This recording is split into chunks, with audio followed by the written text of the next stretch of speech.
Assalamualaikum warahmatullahi wabarakatuh.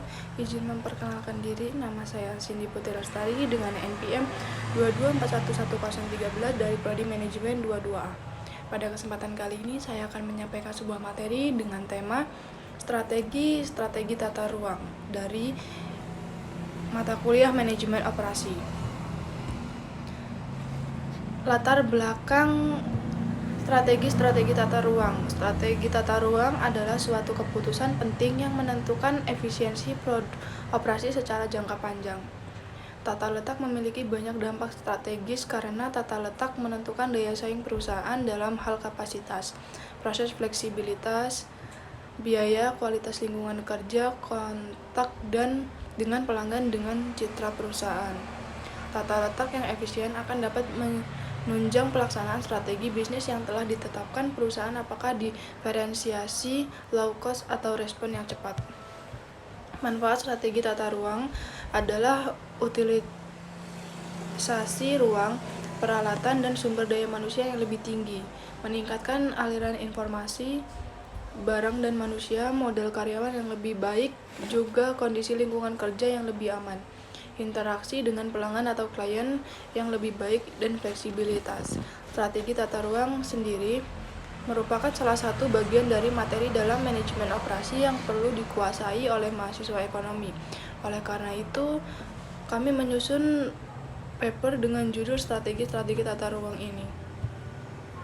Strategi penataan tata ruang untuk dapat menyusun rencana tata ruang dilakukan serangkaian tata kerja. Langkah kerja awal diawali dengan menganalisis terhadap kebijakan daerah, mengidentifikasi potensi dan permasalahan yang berkaitan dengan wilayah tersebut.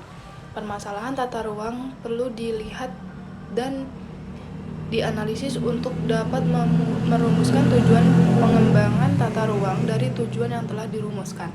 Selanjutnya perlu dikembangkan pendekatan konsepsional pengembangan tata ruang yang dipakai sebagai dasar menentukan strategi pengembangan tata ruang. Pada tahap akhir disusun rencana struktur dan pola ruang yang dilakukan oleh kebijakan penunjangan penataan tata ruang. Ada 3 metode analisis. Yang pertama, metode analisis keruangan dengan menggunakan Geography Information System atau GIS. Yang kedua, metode analisis kuantitatif digunakan untuk menganalisis karakteristik wilayah perencanaan dengan menggunakan pendekatan metatasis dan statistik. Yang ketiga, metode analisis deskriptif digunakan untuk menganalisis karakteristik wilayah pelaksanaan perencanaan yang tidak dapat terukur dan secara kuantitatif.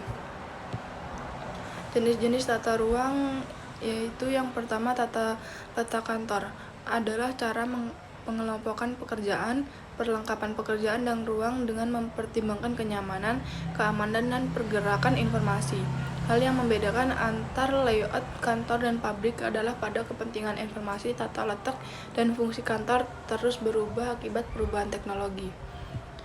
Yang kedua, tata letak toko eceran merupakan sebuah pendekatan yang berkaitan dengan aliran pengalokasian ruang dan merespon pada perilaku konsumen. Layout ini didasarkan pada ide bahwa penjualan dan keuntungan bervariasi kepada produk yang menarik perhatian konsumen. Yang ketiga itu tata ruang bagi gudang dan tempat penyimpanan. Storage atau warehouse atau inventory adalah gudang penyimpanan untuk tempat menyimpan material, baik bahan baku, barang setengah jadi maupun barang yang siap dikirim ke pelanggan.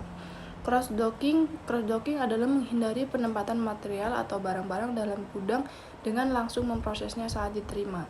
Random stocking,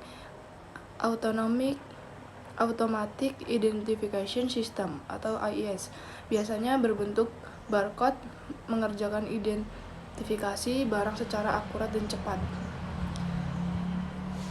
Tata ruang sel kerja adalah berorganisasi ulang antara manusia mesin yang tersebar dalam berbagai departemen menjadi suatu kelompok sehingga dapat diputuskan untuk menghasilkan suatu produk tertentu. Tujuan mengidentifikasi suatu kelompok produk, membangun membangun tim anggota tim pelatihan silang. Tata ruang ini memiliki 7 keuntungan dan juga syarat-syarat sel kerja yang menyeimbangkan sel kerja dan susunan pegawaian yang membedakan arti pusat kerja terpusat dan perusahaan terpusat. Kesimpulannya, strategi tata ruang dapat memberikan arahan dalam pengembangan wilayah yang berkelanjutan, meliputi penggunaan lahan yang efisien, pelestarian lingkungan, pengendalian pertumbuhan kota, dan pengembangan infrastruktur yang terpadu. Kesimpulan strategi ini adalah untuk menciptakan lingkungan yang berkelanjutan secara ekonomi, sosial, dan lingkungan serta meningkatkan kualitas hidup masyarakat.